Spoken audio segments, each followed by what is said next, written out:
Hello दोस्तों, आप लोगों का दिल से स्वागत है हमारे YouTube channel art world story में। दोस्तों, आज हम आपको इस कहानी के माध्यम से बताएंगे, अगर हम अपने मन पर काबू कर लेंगे तो हम दुनिया का हर चीज प्राप्त कर सकते हैं। दोस्तों, मन को शांत और स्थिर करने के लिए भगवान कृष्ण ने बताए हैं 2 उपाय। किसी भी चीज को समझने के लिए सबसे पहले मन को शांत रखना चाहिए और फिर काम पर ध्यान देना चाहिए, क्योंकि हम मन से ही प्रश्न खोज लेते हैं और मन में ही जवाब देकर बैठ जाते हैं। भगवान कृष्ण ने मन को शांत रखने के लिए 2 चीजें बताई हैं।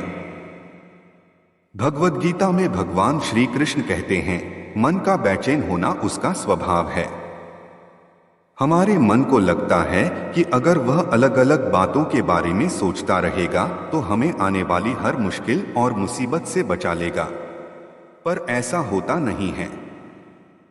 हम अपने जीवन का काफी अधिक समय सोच विचार करके परेशान होने में निकाल देते हैं।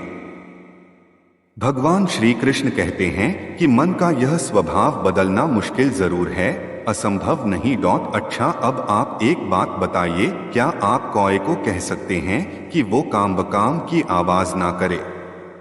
या फिर क्या आप किसी मेंढक को कह सकते हैं कि वह पानी देखते ही ऊंची छलांग ना मारे? हमारे मन का भी कुछ ऐसा ही है। जीवन में कुछ भी होता है, अच्छा या बुरा, हमारा मन उस पर काम करने लगता है। काम से मेरा मतलब है चिंता करना, व्याकुल होना। कोई बुरी बात होती भी नहीं है और मन परेशानी की ऊंची ऊंची लपटें लेने लगता है।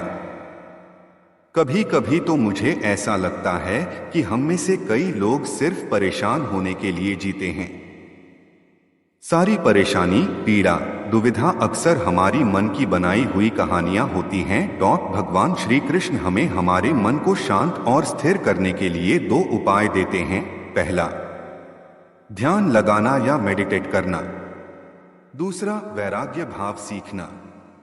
अब ध्यान या मेडिटेशन शब्द सुनते ही आप में से कई लोग कहेंगे कि आप आंख बंद कर सांसें अंदर बाहर नहीं ले सकते।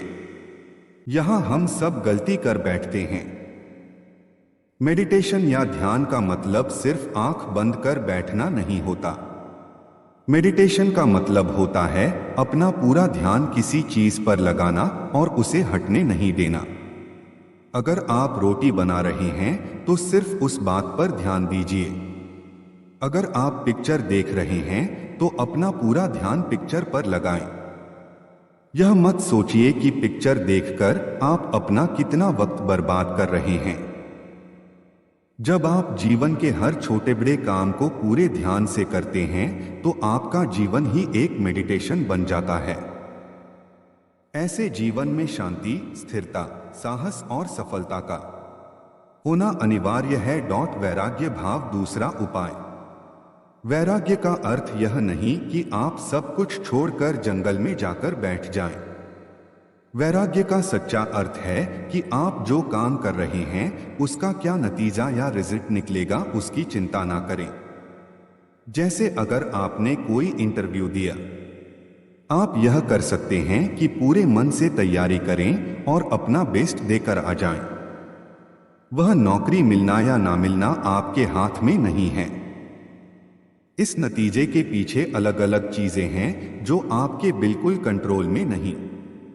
तो जिस चीज के बारे में आप कुछ कर नहीं सकते उसके बारे में चिंता भी ना करें। यही वैराग्य का सच्चा मतलब होता है। और यही है भगवान श्री कृष्ण का दूसरा उपाय, मन को चिंता की लपटों से बचाने का। याद रखिए, आप पूरे के पूरे इंसान हैं। समझदारी, संयम और कुशलता से भरे इंसान। आपका मन जब भी कौए की तरह अलग अलग बातों पर आपको परेशान करने लगे, तब अपने मन को भी प्यार से समझाइए और शांत कर लीजिए। बस अपने ऊपर विश्वास रखिए कि आप कभी अपना बुरा नहीं होने देंगे।